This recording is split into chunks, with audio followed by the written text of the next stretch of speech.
কিয়ামতের ময়দানে বাবা সন্তানের কোনো উপকারে আসবে না, সন্তান বাবার কোনো উপকারে আসবে না, বাপ পুত কেউ কারো কোনো উপকার করতে পারবে না। আল্লাহ রাব্বুল আলামিন এই আয়াতে কারিমায় বলেছে। অন্য আয়াতে সমর্থক আল্লাহ তাআলা কি বলছেন দেখেন, তাফসির বিল কোরআন, মানে কোরআনের আয়াত দিয়ে কোরআনের আয়াতের তাফসির। আল্লাহ রাব্বুল আলামিন কি বলছেন, ইয়াউমা ইয়াফিরুল মারউ মিন আখিহি ওয়া উম্মিহি ওয়া আবি ওয়া সাহিবাতিহি ওয়া বানি লিকুল্লি ইমরিইন মিনহুম ইয়াউমা ইযিন শা'নুন ইউগনি।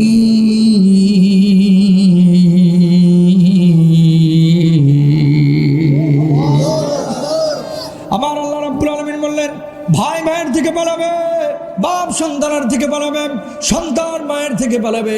কিয়ামতের ময়দানে এক শ্রেণীর মানুষ আল্লাহ রাব্বুল আলামিনের বিচারিক আদালতে দাঁড়াবে।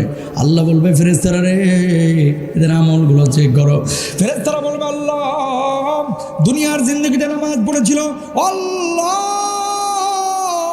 রোজা করেছিল, হজ করেছিল, যাকাত দিয়েছিল, 2-3টা নেক আমল যদি তাদের আমলের মধ্যে থাকতো তাহলে পাল্লাটা ভারী হয়ে যেত, আপনারা জান্নাতে যাইতে পারতো। আল্লাহ ব্যাপারে কি ফয়সালা করবো? আল্লাহ রাব্বুল আলামিন তখন বলবেন, ওদেরকে শিকলে বেঁধে বেঁধে জাহান্নামের মধ্যে নিক্ষেপ কর। মানুষগুলো তখন বলবে, আল্লাহ দুনিয়ার জিন্দেগিতে 30 বছর নামাজ পড়লাম, 40 বছর নামাজ পড়লাম, 50 বছর নামাজ পড়লাম, কেন আজকে আপনি আমাদেরকে জাহান্নামের মধ্যে নিক্ষেপ করছেন? আল্লাহ রাব্বুল আলামিন তখন বলবে, গোলাম কেন 2-3টা নেক আমল বেশি করিস নাই? মানুষগুলো এবার চিৎকার করবে, আর্তনাদ করবে, আল্লাহ দুনিয়ার জিন্দেগিতে চেষ্টা করেছিলাম, জানতাম না 2-3টা নেক আমল কম হয়ে যাবে, এমন ধরা খেয়ে যাব। আল্লাহ আপনি আমাদের কাজকে মাফ করে দেন না। আল্লাহ বলবেন, না 2-3টা নেক আমল ছাড়া আমি মাফ করতাম না। আল্লাহ তাহলে একটু সুযোগ দেন। কিয়ামতের ময়দানে তো আমার বাপ আছে, আমার মাও আছে। 10 মাস 10 দিন আমার মা নানি ছেড়ে ধনটাকে, বুকের মানিকটাকে পেটের মধ্যে রেখেছিল। 20টা বছর 22টা বছর আমার রান্না বান্না করে খাওয়াইছিল। আজকে জানি কিয়ামতের ময়দানে কেউ আমার দিকে তাকাবে না, কিন্তু আমার বাপ আমার সাথে আছে।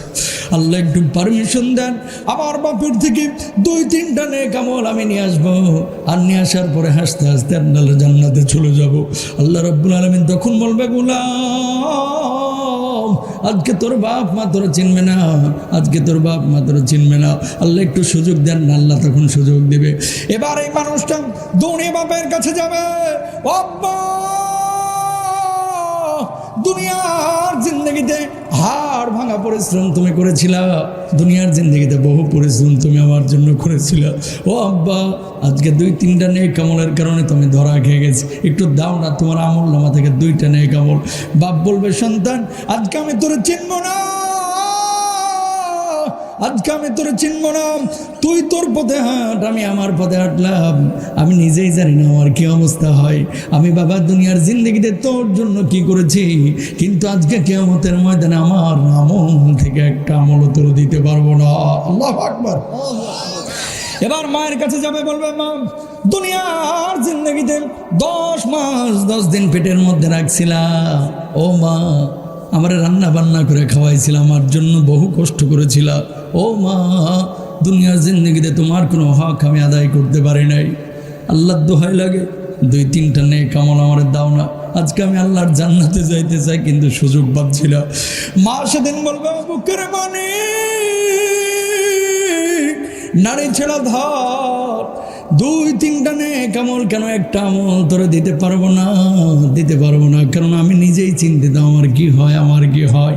যা তুই আল্লাহর সাথে বুঝে নে, আমি নিজেই চিন্তিত আজকে আমার কি অবস্থা হয়। বাপ মা সেদিন সন্তানকে চিনবে না, সন্তান বাপ মারা চিনবে না, কিন্তু অনেক মুসলমান, অনেক মানুষ এই বাংলার জমিনে আছে, নিজে আমল করে না, পীর সাহেবের মুরিদ হওয়ার পরে চিন্তা করে আমার পীর সাহেব আমরা টান দিয়ে জান্নাতে নেবে, ঠিক কেডা? এই তাকান।